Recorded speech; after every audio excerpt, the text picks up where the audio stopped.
Hello friends and welcome to PCM encyclopedia. आज हम chapter number 3 जो कि मैट्रिसेस है उसकी मिससेलेनियस सॉल्व करेंगे। बहुत इजी है, मिससेलेनियस एक्सरसाइज भी बिल्कुल टफ नहीं है और इसमें जो मैक्सिमम क्वेश्चंस हैं स्टार्टिंग में वो उस कंसेप्ट पे बेस्ड है जो कि हमने 11th क्लास में पढ़ा था, that is PMI, principle of mathematical induction.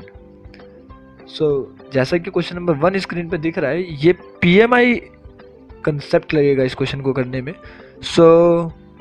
इस टाइप के क्वेश्चन में स्टार्टिंग में ही बता दूं बिल्कुल भी इम्पॉर्टेंट नहीं होते हैं।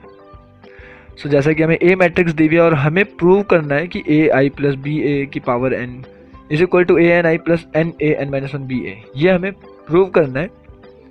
It means L H S should be equal to R H S. जैसा कि आपने 11th क्लास में करा होगा, पहले हम n की वैल्यू को 1 रखते हैं, फिर हम n की वैल्यू को k रखते हैं, फिर k प्लस 1। वही कंसेप्ट है। For n is equal to 1, जब मैं n की वैल्यू 1 रखूंगा तो LHS एंड RHS दोनों साइड में मुझे n की वैल्यू को 1 रखना होगा। A I plus B A is equal to A I plus B A.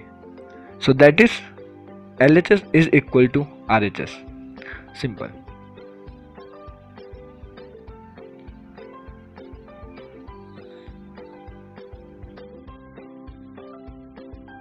Now for n is equal to k. अब जैसे कि 11th क्लास में करते थे, हम एज्यूम कर लिया करते थे कि for n is equal to k true ही होगा। सिर्फ k डाल के हमें छोड़ देना है and let this result be true. और मैं पहले ही बता दूं कि मैंने इस एक्सरसाइज के इस टाइप का सिर्फ यही क्वेश्चन करा है बिकॉज ये क्वेश्चन बिल्कुल भी इंपॉर्टेंट नहीं है क्योंकि कंसेप्ट 11th क्लास का लग रहा है। बस ये पहले ही क्वेश्चन मैं कर रहा हूँ इस एक्सरसाइज का, बाकी सब भी सेम कंसेप्ट है, ऐसे ही आप कर सकते हैं। Now for n is equal to k plus 1, इसमें हमने खाली LHS लेना है और अब मैं LHS को एक्सपेंड कर दिया है। Now which is equal to, अब जो फॉर्मूला है ब्रैकेट खोल दिया है और दूसरे वाला ब्रैकेट सिमिलर। नाउ मल्टीप्लिकेशन दोनों ब्रैकेट्स का,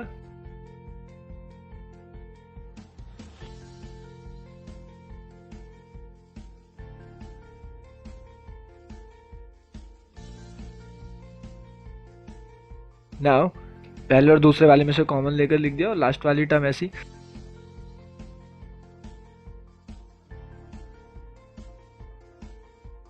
now a square is equal to a dot ए।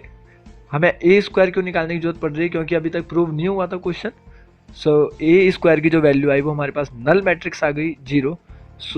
अब आप देख सकते हैं जो लास्ट वाला जो टर्म है वो पूरा का पूरा कैंसिल हो जाएगा और स्टार्टिंग के दो ही टर्म हमारे पास बचेंगे, ए आई प्लस बी ए के प्लस 1 इज इक्वल टू ए के प्लस 1 आई प्लस के प्लस 1 ए के B A plus 0।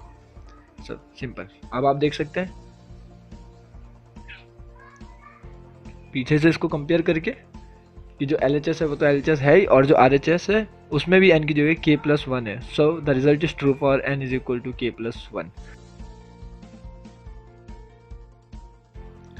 Bye PMI this question is proved for n is equal to n.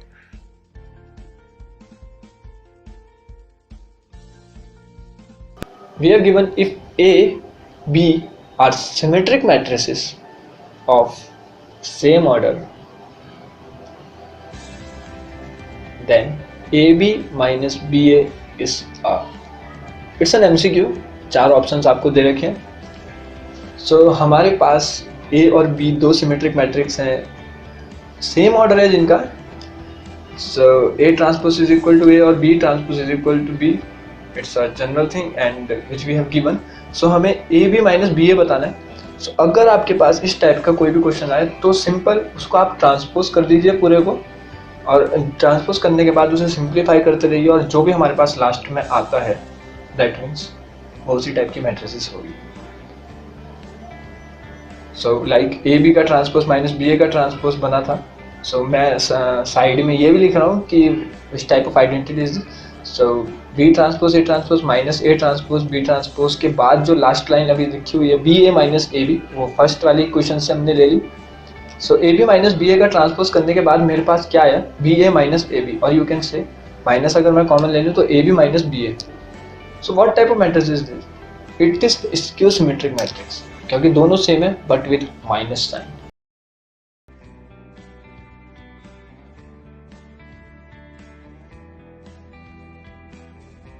Now question number 5. इस क्वेश्चन में हमें शो करना है कि B transpose AB is a symmetric और skew symmetric according as A is symmetric और skew symmetric. It means अगर इस क्वेश्चन में हमें कहा है कि अगर मैं A को सिमेट्रिक लूंगा तो B ट्रांसपोज AB भी सिमेट्रिक मैट्रिक्स आएगी, और अगर मैं A को स्क्यू सिमेट्रिक लूंगा तो B ट्रांसपोज AB भी स्क्यू सिमेट्रिक मैट्रिक्स आएगी. सो मैं यहाँ पर A को सिमेट्रिक मैट्रिक्स लेकर कर रहा हूँ. आप फॉर प्रैक्टिसिंग A को स्क्यू सिमेट्रिक मैट्रिक्स लेकर भी कर सकते हैं. So what symmetric matrix means A transpose is equal to A. Simple. So मैंने पहले भी जैसे बता रखा है, आप अगर दूसरी वीडियो देखेंगे कि जो भी इस टाइप का क्वेश्चन आता है सो उसका कंप्लीटली ट्रांसपोज कर दो और इसको सिंप्लीफाई करते रहो. सो ये वाली आइडेंटिटी आपने पढ़ी होगी, ए बी का transpose is equal to B transpose A transpose. So now B transpose A transpose and B, ये हमारे पास बचा है, क्योंकि किसी चीज़ का 2 बार ट्रांसपोज कर दो तो वापस वही मैट्रिक्स आ जाती है. नाउ ए ट्रांसपोज ए, वो तो हमें स्टार्टिंग में ही गिवन था. So B dash A B transpose is equal to B dash A B. Transpose करने के बाद भी वही मैट्रिक्स आ गई है, इसका मतलब ये सिमेट्रिक मैट्रिक्स है. अब अगर आपको स्क्यू सिमेट्रिक मैट्रिक्स प्रूव करना होगा सो सिंपल, आप ए ट्रांसपोज को माइनस ए के इक्वल लेकर पूरा का पूरा क्वेश्चन आगे तक बढ़ाते रहिए, और ट्रांसपोज करने के बाद वो माइनस के साइन के साथ आ जाएगा. सो इट मीन्स जो मैट्रिक्स आपके पास बनी है लास्ट में वो स्क्यू सिमेट्रिक मैट्रिक्स है.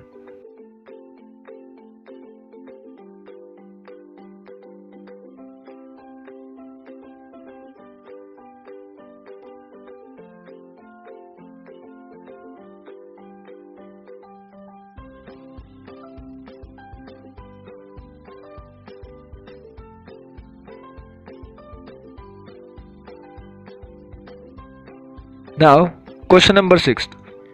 ये क्वेश्चन भी बहुत इंपॉर्टेंट है, और इस एक्सरसाइज में अगर ये आपको समझ नहीं आएगा सो आई रिक्वेस्ट कि आप पहले डिटर्मिनेंट्स को कंसेप्ट क्लियर करें, क्योंकि इसमें थोड़ा सा डिटर्मिनेंट्स का कंसेप्ट लगा हुआ है.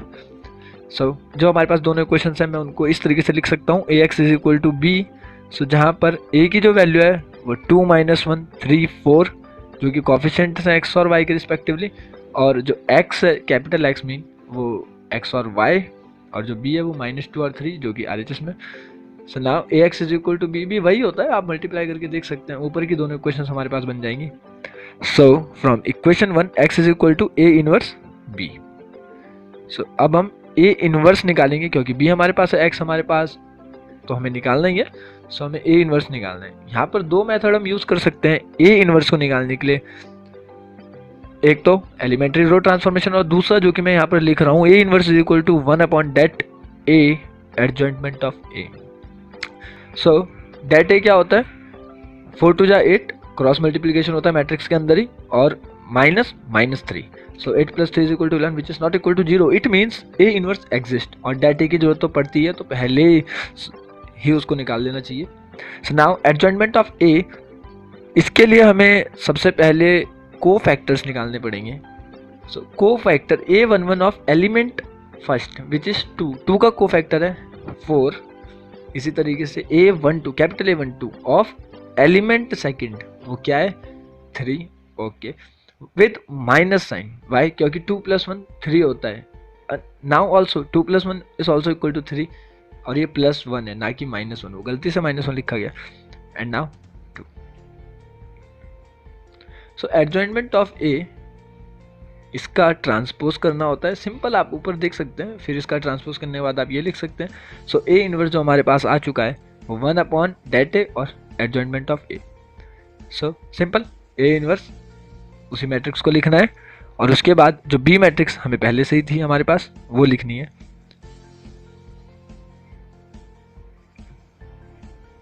Simple multiplication.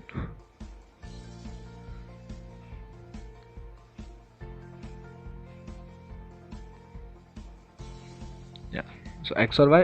अब इस 11 को पूरे के साथ अंदर डिवाइड कर देंगे। सो x की वैल्यू आ चुकी है हमारे पास -5/11 और y की वैल्यू हमारे पास आ चुकी है 12/11।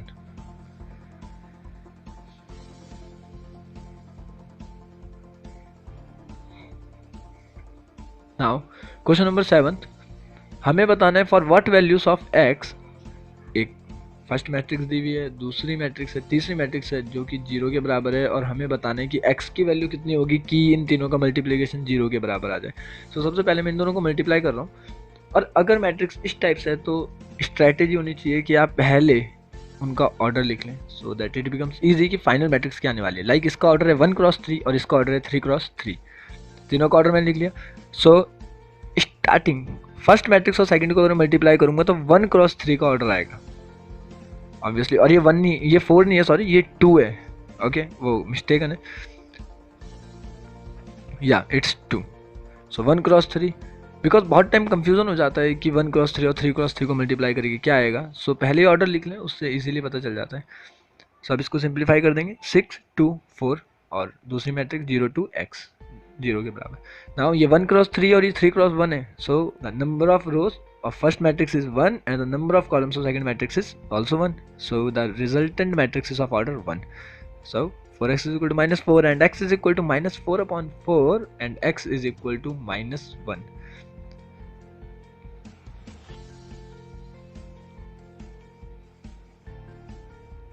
Now question number 9 भी सिमिलर वैसे ही है जैसे इससे पिछले वाला क्वेश्चन था।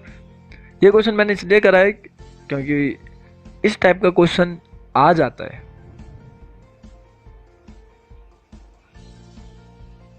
तो इसमें भी हमें x की वैल्यू निकालनी। सो सबसे पहले वही ऑर्डर लिखेंगे, 1x3 एंड 3x3, 3x1, सो 1 और 3। सो इट मीन्स जब अब मैट्रिक्स आने वाली रिजल्टेंट मैट्रिक्स पहली मैट्रिक्स और दूसरी मैट्रिक्स को मल्टीप्लाई करके उसका ऑर्डर 1x3 होने वाला है। सो या लाइक दिस, एंड जो दूसरी मैट्रिक्स है लास्ट मैट्रिक्स उसको ऐसे कैसे लिखेंगे 0 के equal. So now it becomes x minus 2 minus 10 2x minus 8.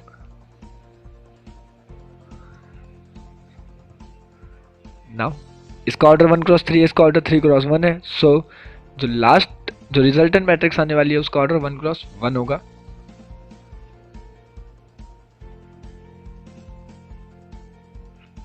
So x square minus 2x minus 40 plus 2x minus 8 is equal to 0.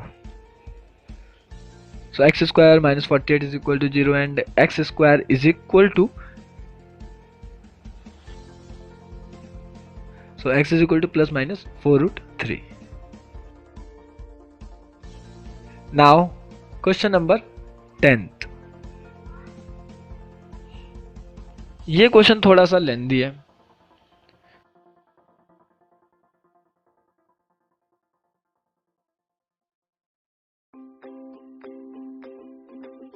और यू कैन से कि ये एक प्रॉब्लम टाइप सम है।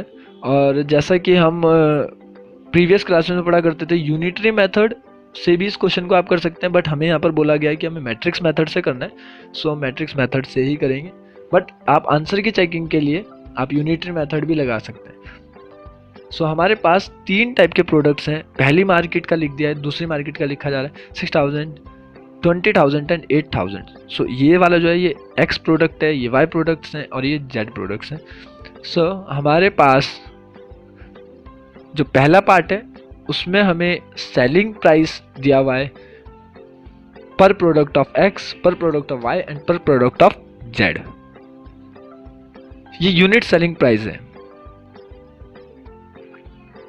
और हमें टोटल रेवेन्यू बताना है या टोटल सेलिंग प्राइस बताना है इन ईच मार्केट। सो अगर आप सिंपल तरीके से भी सोचें तो हमारे पास एक का यूनिट प्राइस दे रखा है और हमारे पास जितने भी हमारे पास प्रोडक्ट्स हैं उनको मल्टीप्लाई करो, सिंपल ऐड करो और हमारे पास आंसर आ जाएगा। बट हमें मैट्रिक्स से करना है, सो इसमें कोई टफ नहीं है, आप इनकी मैट्रिक्स बना लीजिए और जो चीज़ हमारे पास गिवन है सबसे पहले हम उसी को लिख लेते हैं।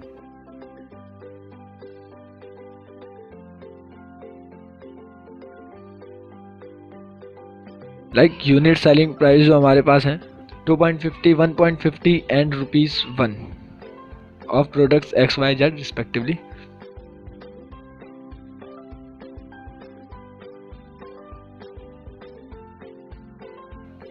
सो अब हमें टोटल रेवेन्यू निकालना है और वो भी मैट्रिक्स की मदद से। सो यहाँ पर और अब सबसे पहले मार्केट 1 का निकाल रहे हैं, उसके बाद मार्केट 2 का निकालेंगे। बस यहाँ पर एक चीज़ जो हमें याद रखनी है मैट्रिक्स बनाते हुए वो ये कि एक कॉलम मैट्रिक्स होनी चाहिए और एक रो मैट्रिक्स होनी चाहिए। जो पहली मैट्रिक्स है वो रो मैट्रिक्स होनी चाहिए और जो दूसरी मैट्रिक्स है वो कॉलम मैट्रिक्स होनी चाहिए, सो दैट हमारे पास रिजल्टेंट मतलब सिर्फ एक ही वैल्यू आनी चाहिए। सो नाउ सिंपल मल्टीप्लिकेशन है। यूनिटरी मेथड में हम बचपन में ऐसे करा करते थे, बस एक स्टेप ज़्यादा बढ़िया है कि मैट्रिक्स कैसे बनेगी, सिंपल। सो मार्केट 1 से जो रेवेन्यू कलेक्ट हो रहा है, सेलिंग प्राइस वो है 46,000।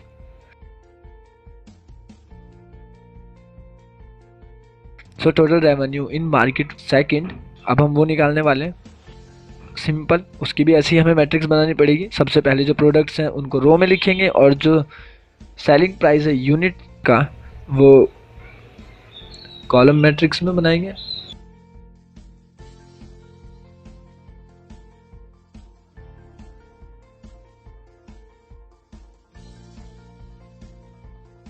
So it becomes 15,000, 30,000 plus 8,000. So it becomes 53,000 rupees. So market second से जो रेवेन्यू कलेक्ट हो रहा है वो है 53,000। अब हमारे पास दोनों मार्केट के सेलिंग प्राइस आ चुके हैं जो कि हमें पार्ट ए में करना था। नाउ पार्ट बी, इस पार्ट में हमें दोनों मार्केट्स के यूनिट कॉस्ट प्राइसेस दे रखे हैं और हमें टोटल कॉस्ट प्राइस निकालना है। जैसे अभी हमने पीछे टोटल सेलिंग प्राइस निकाला दोनों मार्केट्स का, ऐसे ही हमें इसमें टोटल कॉस्ट प्राइस निकालना है दोनों मार्केट्स का। और फिर उसके बाद ग्रॉस प्रॉफिट निकालना है। वो तो बहुत सिंपल है, एसपी माइनस सीपी कर देंगे, उसमें कोई प्रॉब्लम नहीं है।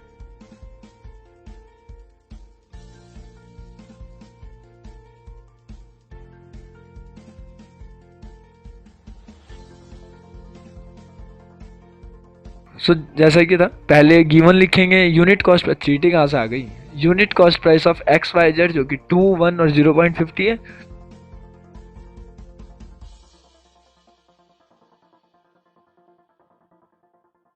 सिमिलर है, जैसा हमने पार्ट ए में करा था वैसे ही हमें इसमें करना है।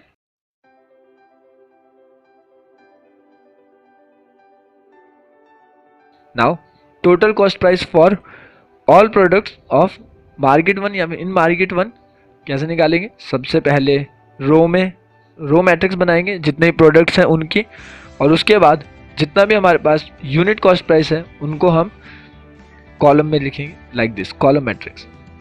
या सुनाओ सिंपल मल्टीप्लिकेशन जैसे मैट्रिक्स में करते ही हैं। और ये वो लाइन है जो कि हम प्रीवियस क्लासेस में पढ़ा करते थे, unitary method. 20,000, 2,000 and 9,000, so it becomes 31,000 rupees. Market 1 का जो कॉस्ट प्राइस हमारे पास आया है, टोटल कॉस्ट प्राइस वो 31,000 है और टोटल सेलिंग प्राइस जो था मार्केट 1 का वो था 46,000। सो कॉस्ट प्राइस, अब जो क्रॉस प्रॉफिट हमें निकालना है उसमें एसपी माइनस सीपी का फॉर्मूला लगा के like SP minus CP and 46,000 minus 31,000 कर देंगे एंड इट बिकम ₹15,000। ये प्रॉफिट हो गया है। सो मैं अब जो पार्ट है इसका भी सेकंड पार्ट जो मार्केट 2 का है, मैं उसके लिए मैट्रिक्स और कैलकुलेशन नहीं कर रहा हूँ, मैं डायरेक्ट आंसर लिख रहा हूँ, total cost price for all products in market second, जो कि क्योंकि बहुत लेंदी हो रहा है क्वेश्चन। सो डायरेक्ट 36,000 इसका कॉस्ट प्राइस है, आप करके देखिए ज़रूर। और जो टोटल हमने सेलिंग प्राइस जो पीछे निकाला था वो था 53,000। सो जैसा ऊपर करा भी, GP gross profit is equal to selling price minus cost price. So it become 53,000 minus 36,000, it becomes ₹17,000 का प्रॉफिट हो गया है। So this is the answer.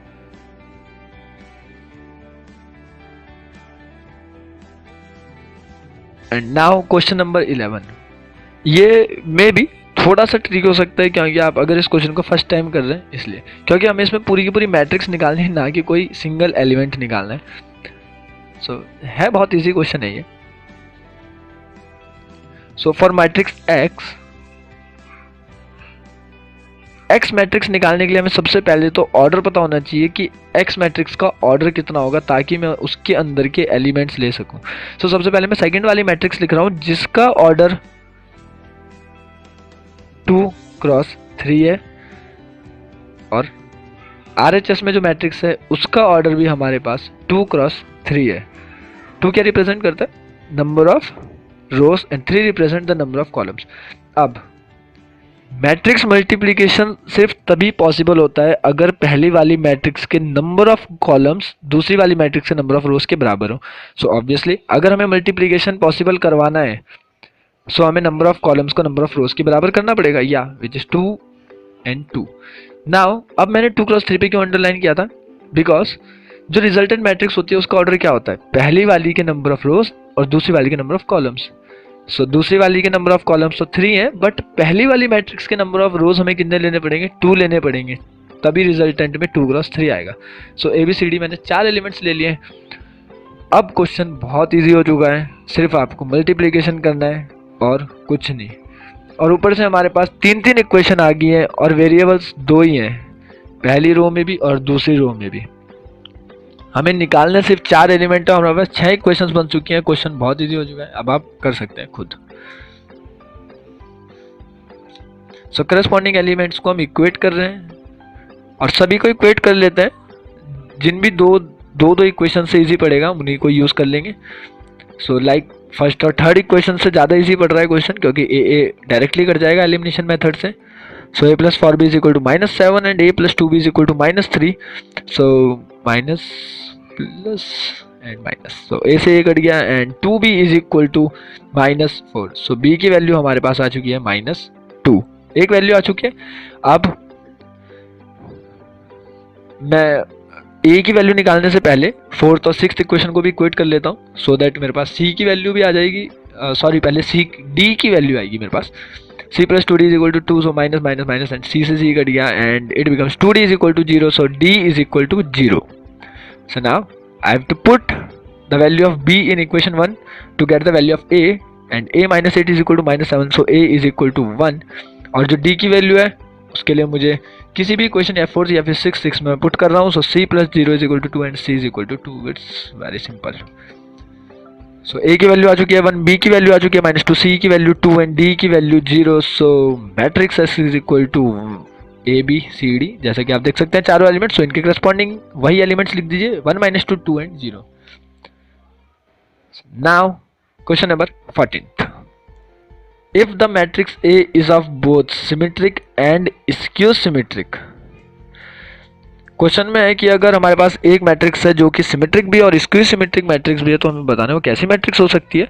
सो कोई दोनों मैट्रिक्स है तो अगर मैं ट्रांसपोज करूंगा सॉरी, तो वो एक इक्वल भी आएगी, -1 इक्वल भी आएगी। सो a = -a, a + a = 0, 2a = 0, so a = null matrix और अ जीरो मैट्रिक्स। हमें सिर्फ मैट्रिक्स बतानी थी वो कैसी मैट्रिक्स हो सकती है। सो वो जीरो मैट्रिक्स है।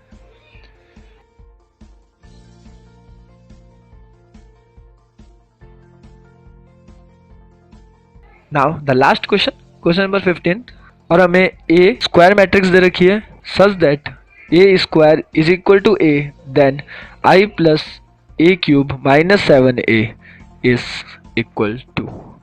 ये क्वेश्चन बहुत इंपॉर्टेंट है 1 मार्क्स के लिए, और इसी टाइप के क्वेश्चन आजकल ज्यादातर देखने को मिल भी रहे हैं।